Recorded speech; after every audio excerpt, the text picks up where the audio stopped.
My Policeman, Part 1, Peacehaven, October 1999. I considered starting with these words, "I no longer want to kill you," because I don't, but then decided you would think this is far too melodramatic. You've always hated melodrama, and I don't want to upset you now, not in the state you're in, not at what may be the end of your life. What I mean to do is this: write it all down, so I can get it all right. This is a confession of sorts, and it's worth getting the details correct. When I am finished, I plan to read this account to you, Patrick, because you can't answer back anymore. I've been instructed to keep talking to you. Talking, the doctors say, is vital if you are to recover. Your speech is almost destroyed, and even though you are in my house, we communicate on paper. When I say on paper, I mean pointing at flashcards. You can't articulate the words, but you can gesture towards your desires. Drink, lavatory, sandwich. I know you want these things before your finger reaches the picture, but I'd let you point anyway, because it is better for you to be independent. It's odd, isn't it, that I'm the one with the pen and paper now, writing this. What shall we call it? It's hardly a journal, not of the type you kept. Whatever it is, I'm the one writing, while you lie in bed, watching my every move. You've never liked this stench of coast, calling it a suburbia on sea, the place the old go to gaze at sunsets and wait for death. Wasn't this area, exposed, lonely, windswept, like all the best British seaside settlements known as suburbia in that terrible winter of '63? It's not quite that bleak here now, although it still is uniform. There's even some comfort, I find, in the predictability. Here in Peacehaven, the streets are the same, over and over. Modest bungalow, functional garden, oblique sea view. I was very resistant to Tom's plans to move here. Why would I, a lifelong Brighton resident, want to live on the floor, even if our bungalow was called a Swiss chalet by the estate agent? Why would I settle for the narrow aisles of local co-op, the old fat stench of Joe's Pizza and the kebab house? The 4 funeral parlors, the pet shop called Animal Magic, and a dry cleaner's where the staff are apparently London trained. Why would I settle for such things after Brighton, where the cafes are always full, the shops sell more than you could possibly imagine, let alone need, and the pier is always bright, always open, and often slightly menacing? No, I thought, it is an awful idea, just as you would have done, but Tom was determined to retire to a quieter, smaller, supposedly safer place. I think in part he'd had more than enough of being reminded of his old beats, his old business. One thing a bungalow in Peacehaven does not do is remind you of the world's business. So here we are, where no one is out on the street before 9:30 in the morning or after 9:30 at night, save a handful of teenagers who smoke outside the pizza parlor. Here we are, in a 2-bedroom bungalow. It is not the Swiss chalet. It is not. Within easy reach of the bus stop and the co-op, with a long lawn to look out on, and whirligig washing line, and 3 outdoor buildings, shed, garage, greenhouse. Saving grace is the sea view, which is indeed oblique. It's visible from the side bedroom window. I've given this bedroom to you, and have arranged your bed so you may glimpse the sea as much as you like. I've given this to you, Patrick, despite the fact that Tom and I have never had our own view. From your Chichester terrace flat, complete with Regency finishings, you enjoyed the sea every day. I remember the view from your flat very well, even though I rarely visited you. The Volks Railway, the Duke's Mound Gardens, the breakwater with its crest of white on windy days, and of course the sea. Always different, always the same. Up in our terraced house on Islingwood Street, all Tom and I saw were our own reflections in the neighbors' windows. But still, I wasn't keen to leave that place. So I suspect that when you arrived here from the hospital a week ago, when Tom lifted you from the car and into your chair, you saw exactly what I did. The brown regularity of the pebble dash, the impossibly smooth plastic of the double-glazed door, the neat conifer hedge around the place, and all of it would have struck terror into your heart, just as it had mine. The name of the place, The Pines. So inappropriate, so unimaginative. A cool sweat probably oozed from your neck, and your shirt suddenly felt uncomfortable. Tom wheeled you along the front path. You had noticed that each slab was perfectly even piece of pinkish-gray concrete. As I put the key in the lock and said welcome, you wrung your wilted hands together and pulled your face into something like a smile. Entering the beige-papered hallway, you would have smelled the bleach I'd used in preparation for your stay with us, and registered the scent of Walter, our collie cross, lurking beneath it. You nodded slightly, and at the framed photograph of our wedding, Tom in the wonderful suit from Cobley's, paid for by you, and me in the stiff veil. We sat in the living room, Tom and I, on the new brown velvet suite, bought with money from Tom's retirement package, and listened to the ticking music of the central heating. Walter panted at Tom's feet. Then Tom said, "Marion will see you settled," and I noticed the wince you gave at Tom's determination to leave, the way you continued to stare at the net curtains as he strode towards the door, saying, "Something I've got to see to." The dog followed him. You and I sat listening to Tom's footsteps along the hallway, the rustle as he reached for his coat from the peg, the jangle as he checked his pocket for his keys. We heard him gently command Walter to wait, and then there was only the sound of the suction of air as he pulled the double-glazed front door open and left the bungalow. When I finally looked at you, your hands, limp on your bony knees, were shaking. Did you think then that being in Tom's home at last might not have been all you hoped?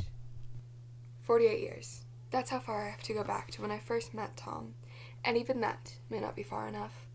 He was so contained back then. Tom, even the name, solid, unpretentious, but without the responsibility of sensitivity. He wasn't a Bill, a Reg, a Les, or a Tony. Did you ever call him Thomas? I know I wanted to. Sometimes there were moments when I wanted to rename him Tommy. Perhaps that's what you called him, the beautiful young man with the big arms and the dark blonde curls. I knew his sister from grammar school. During our second year there, she approached me in the corridor and said, "I was thinking, you look all right. Will you be my friend?" Up until that point, we'd spent our time alone, baffled by the strange rituals of the school, the strange echoing of the classrooms, and the clipped voices of the other girls. I let Sylvie copy my homework, and she played me her records. Nat King Cole, Patti Page, Perry Como. Together, under our breath, we sang "Some Enchanted Evening You May See a Stranger" as we stood at the back of the queue for the vaulting horse, letting all the other girls go before us. Neither of us liked games. I enjoyed going to Sylvie's house. Sylvie had things, and her mother let her wear her brittle blonde hair in a style too old for her years. I think she even helped her set her fringe, kiss curl. At the time, my hair was red as it ever was, still hung in the thick plait down my back. If I ever lost my temper at home, I remember once shutting my brother Fred's head in the door with some force. My father would look at me, and my mother would say, "It's the red in her," because the ginger strain was in my mother's side. I think you once called me the Red Peril, didn't you, Patrick? By that time, I'd come to like the color, but I always felt the self-fulfilling prophecy of having red hair. People expected me to have a temper, and so, if I felt my anger flaring up, I let it go. Not often, of course, but occasionally I slammed doors, threw crockery. Once I rammed the Hoover so hard into the skirting board that it cracked. When I was first invited to Sylvie's house in Patcham, she had a peach silk neck scarf, and as soon as I saw it, I wanted one too. Sylvie's parents had a tall drink cabinet in their living room, with glass doors painted with black stars. "It's all in the Never Never," Sylvie said, pushing her tongue into her cheek and showing me upstairs. She let me wear her neckerchief, and she showed me her bottles of nail varnish. When she opened one, I smelled pearl drops. Sitting on her neat bed, I chose the dark purple polish to brush over Sylvie's wide, bitten-down nails, and when I'd finished, I brought her hand over to my face and blew gently. Then I brought her thumbnail to my mouth and ran my top lip over the smooth finish to check if it was dry. "What are you doing?" She gave a spiky laugh. I let her hand fall down into her lap. Her cat, Midnight, came in and brushed against my leg. "Sorry," I said. Midnight stretched and pressed herself along my ankles with a greater urgency. I reached down to scratch behind her ears, and while I was doubled over the cat, Sylvie's bedroom door opened. "Get out," Sylvie said in a bored tone. I quickly straightened up, worried that she was speaking to me, but she was glaring over my shoulder towards the doorway. I twisted round and saw him standing there. A hand came up to the silk on my neck. "Get out, Tom," Sylvie repeated in a tone that suggested she was registered to the roles that they had to play in this little drama. He was leaning in the doorway, with the sleeves of his shirt rolled up to his elbows, and I noticed the fine lines of muscle in his forearms. He couldn't have been more than 15, barely a year older than me, but his shoulders were already wide, and there was a dark hollow at the base of his neck.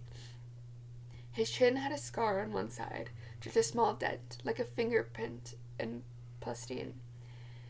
He was wearing a sneer, which even then I knew he was doing deliberately because he thought he should, because it made him look like a Ted.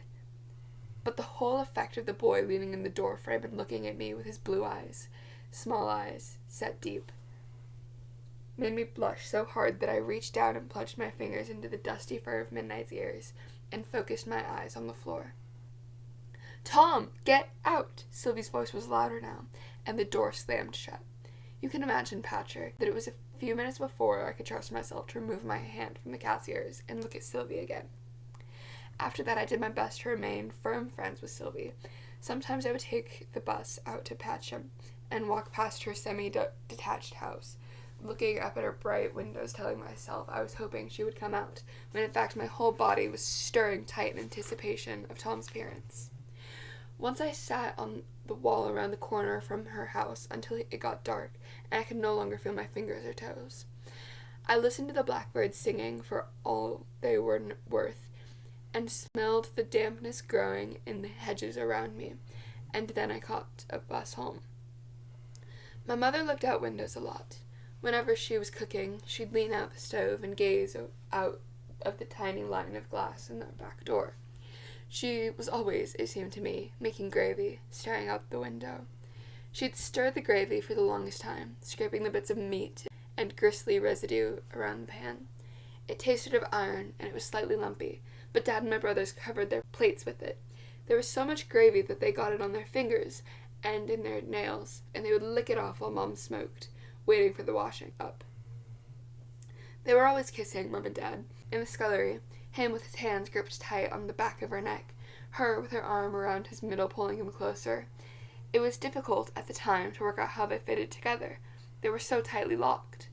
It was ordinary to me, though, seeing them like that, and I'd just sit at the table, put my goer annual on the ribbed tablecloth, prop my chin on my hand, and wait for them to finish. The strange thing is, although there was all the kissing, they never seemed to be in much conversation. They'd talk through us. "You'll have to ask your father about that," or "What does your mother say?" At the table, it would be Fred, Harry, and me, and Dad reading the Gazette, and Mum standing by the window, smoking. I don't think she ever sat at the table to eat with us, except on Sundays, when Dad's father, Grandpa Taylor, would come too. He called Dad boy, and would feed his yellowing Westie, crouched beneath his chair, most of the dinner. So it was never long before Mum was standing and smoking again, clearing away the plates and crashing the crocks into the scullery. She'd stationed me at the drainer to dry, fastening my penny round my waist, one of hers that was too long for me and had to be rolled over at the top, and I'd try to lean over the sink like her. Sometimes, when she wasn't there, I'd gaze through the window and try to imagine what my mother thought about as she looked out on our shed with the slanting roof, Dad's patch of strangly Brussels sprouts, and the small square of sky above the neighbors' houses.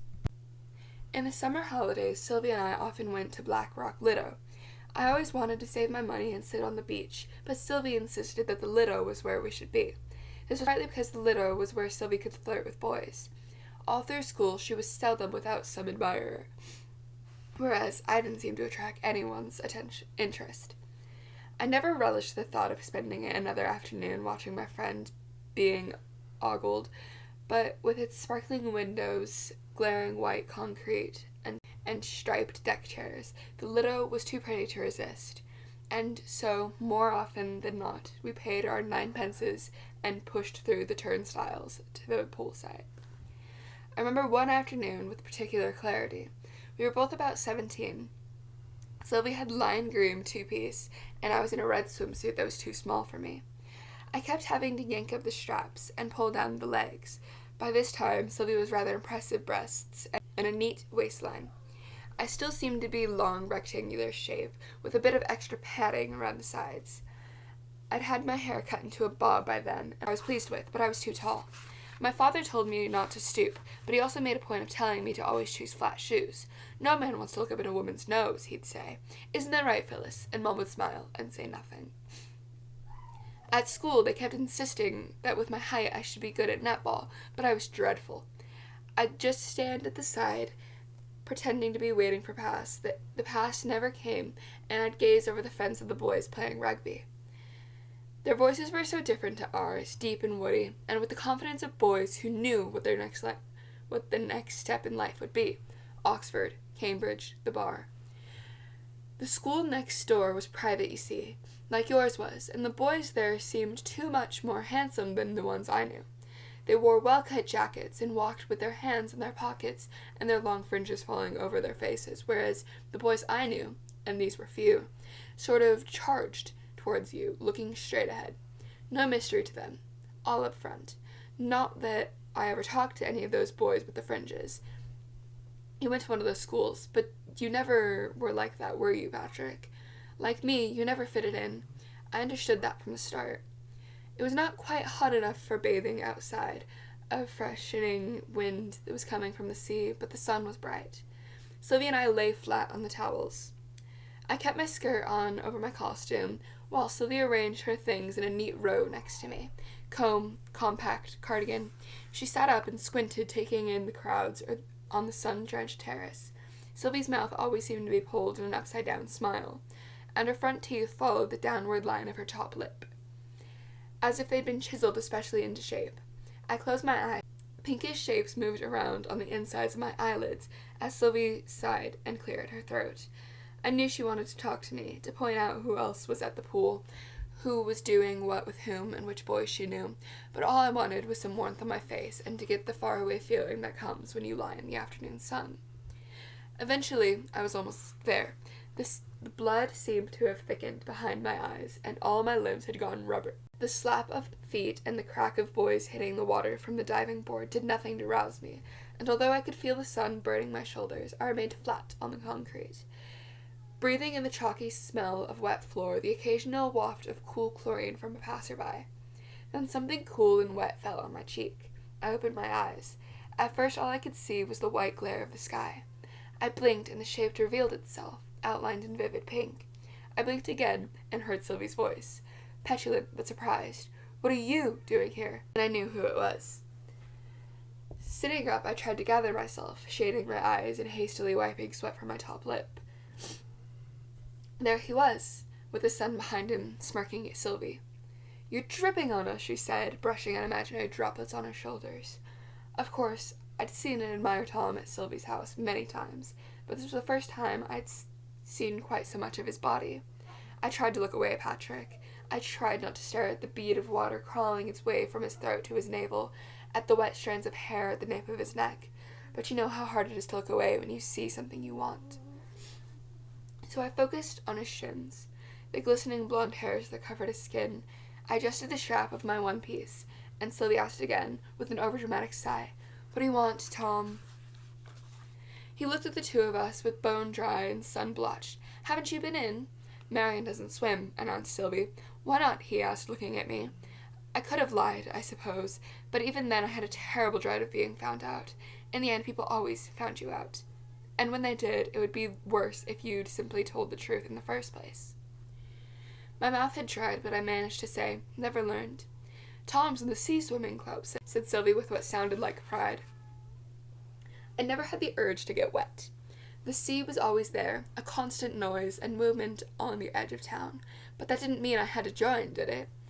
Until that moment, not being able to swim hadn't been the least bit important. But now I knew that I would have to do it. "I'd love to learn," I said, trying to smile. "Tom will teach you, won't you, Tom?" said Sylvie, looking him in the eye, challenging him to refuse. Tom gave a shiver, then snatched Sylvie's towel and wrapped it around his waist. "I could," he said, rubbing roughly at his hair, trying to dry it with one hand. He turned to Sylvie. "Lend us a bob?" "Where's Roy?" asked Sylvie. This was the first I'd heard of Roy. but Sylvie was obviously interested, judging by the way she dropped the question of the swimming lessons and instead craned her neck to look past her brother. "Diving," said Tom. "Lend us a bob." "What are you doing after?" "None of your business." Sylvie opened her compact and studied herself for a moment before saying in a low voice, "I bet you're going to the Spotted Dog." At this, Tom stepped forward and made a playful swipe for his sister, but she ducked to avoid his hand. His towel fell to the floor, and again I averted my eyes. I wondered what was so bad about going to the Spotted Dog, but, not wanting to appear ignorant, I kept my mouth shut. Sylvie let a small silence pass before she murmured, "You're going there, I know it." Then she grabbed the corner of the towel, jumped up, and began to twist it into a rope. Tom lunged for her, but she was too quick. The end of the towel landed across his chest with a crack, leaving a red line. At the time, I fancied I saw the line pulsing, but I'm not so sure of it now. Still, you can picture it, our beautiful boy, beaten by his little sister, marked by her soft cotton towel. A flash of anger passed across his face, and I bristled. It was getting cooler now. A shadow was creeping over the sunbathers. Tom looked to the ground and swallowed. Sylvie hovered, unsure of her brother's next move. With a sudden grab, he had the towel back. She was ducking and laughing, and he flicked the thing madly about, occasionally slapping her with its end, at which she'd let out a high-pitched squeal, and mostly missing. He was gentle now, you see. I knew it even then. He was padding about and being deliberately clumsy, teasing his sister with the idea of his greater strength and accuracy, with the idea that he might strike her hard. "I've got a bob," I said, feeling for change in my cardigan pocket. It was all I had left, but I held it out to him. Tom stopped flicking the towel. He was breathing hard. Sylvie rubbed at her neck where the towel had hit. "Bully," she murmured. He held out a palm, and I placed my coin in it, letting my fingers brush his warm skin. "Thanks," he said, and he smiled. Then he looked at Sylvie. "You all right?" Sylvie shrugged. When he turned his back, she stuck out her tongue. On the way home, I smelled my hand, breathing in the metallic scent. The tang of my money would be on Tom's fingers now, too. Just before Tom left for his national service, he gave me a glimmer of hope that I clung to until his return, and if I'm honest, even beyond that. It was December, and I'd gone for Sylvie's tea. You'll understand that Sylvie rarely came to my house, because she had her own bedroom, a portable record player, and bottles of Vimto, whereas I shared a room with Harry, and the only thing to drink was tea. But at Sylvie's, we had sliced ham, soft white bread, potatoes, and salad cream, followed by tinned mandarins and evaporated milk. Sylvie's father owned a shop on the front that sold saucy postcards, rock dummies, out-of-date packets of jellied fruits, and dolls made of shells with dried seaweed for collars. It was called Happy News because it also sold magazines, newspapers, and copies of rice ear tiles wrapped in cellophane. Sylvie told me that her father sold 5 copies of the Karma Sutra every week, and that figure trebled over the summer. At the time, I had only a dim idea of what the Karma Sutra was, for reasons unknown to me, a forbidden book. But I pretended to be really impressed, opening my eyes wide, mouthing "Really?" as Sylvie nodded, triumphant. We ate in the front room, and Sylvie's mother, Rodrigo, provided a constant background sweep. There were plastic chairs with steel legs and white, clean dining table with no cloth. Sylvie's mother was wearing an orangey shade of lipstick, and from where I was sitting I could smell the lavender cleaning fluid on her hands. She was extremely overweight, which was strange because all I ever saw her eat were salad leaves and cucumber slices, and all I saw her drink was black coffee. Despite this apparent self-denial, her features seemed lost somewhere in the swollen flesh of her face, and her bosom was enormous and always propped up on display, like an oversized, well-whipped meringue baker's window. When I knew I shouldn't spend any more time looking at Tom, who was sitting next to his mother, I would fix my eyes on Mrs. Burgess's cushiony cleavage. I knew I shouldn't really look there either, but it was better than being caught with my eyes wandering all over her son. I was convinced I could feel the heat rising from him. His naked forearm rested on the table, and it seemed to me that his flesh was warming the entire room. I could smell him. I wasn't imagining this, Patrick. He smelled. Do you remember? He smelled of hair oil, of course. Vitalis. It would have been then, and the pine-scented talc, which I later learned he dashed deliberately beneath his arms every morning before pulling on his shirt. At the time, as you'll recall, men like Tom's father did not approve of talc. It's different now, of course. When I go to the co-op in Peacehaven and pass all the young boys, their hair so closely resembling Tom's as it once was, slicked with oil and teased into impossible shapes, I'm overwhelmed by the fabricated scent of their perfume. They smell like new furniture, those boys.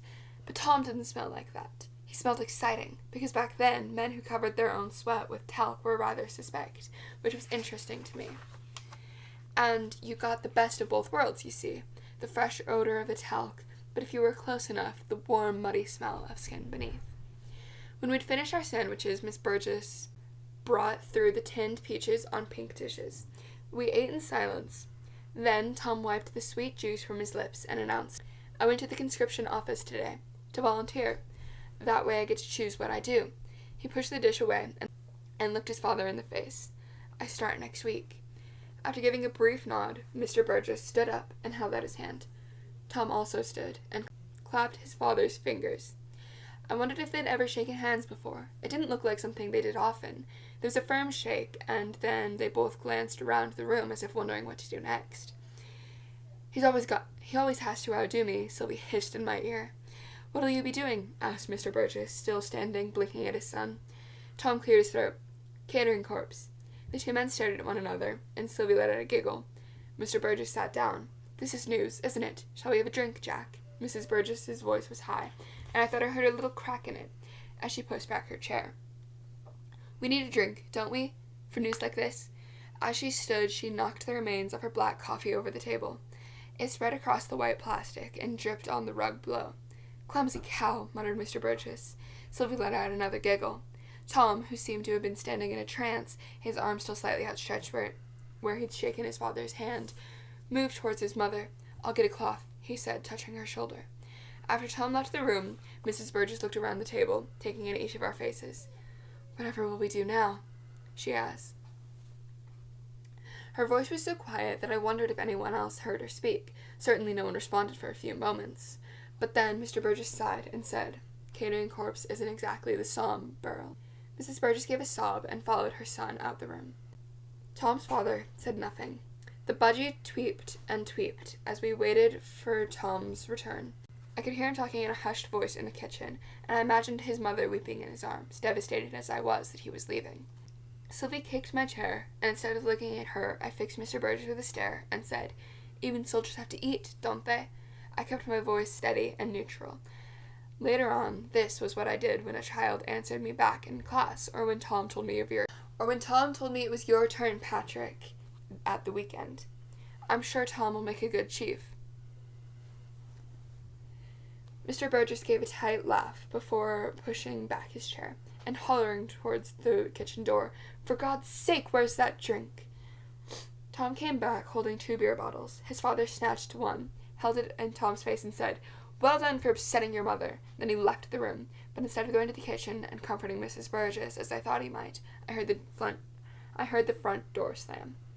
"Did you hear what Marion said?" squawked Sylvie, snatching the other bottle from Tom and rolling it between her hands. "That's mine," said Tom, grabbing it back from her. "Marion said you'll make a good chief." With the deft flick of his wrist, Tom released the air from the bottle and tossed the metal cap and opener aside. He took a glass from the top of the sideboard, carefully poured himself half a pint of thick brown ale. "Well," he said, holding the drink before his face, inspecting it before taking a couple of gulps, "she's right." He wiped his mouth with the back of his hand and looked directly at me. "I'm glad there's someone with some sense in this house," he said with a broad smile. "Wasn't I going to teach you how to swim?" During Tom's absence, I did have some thoughts about getting myself a career.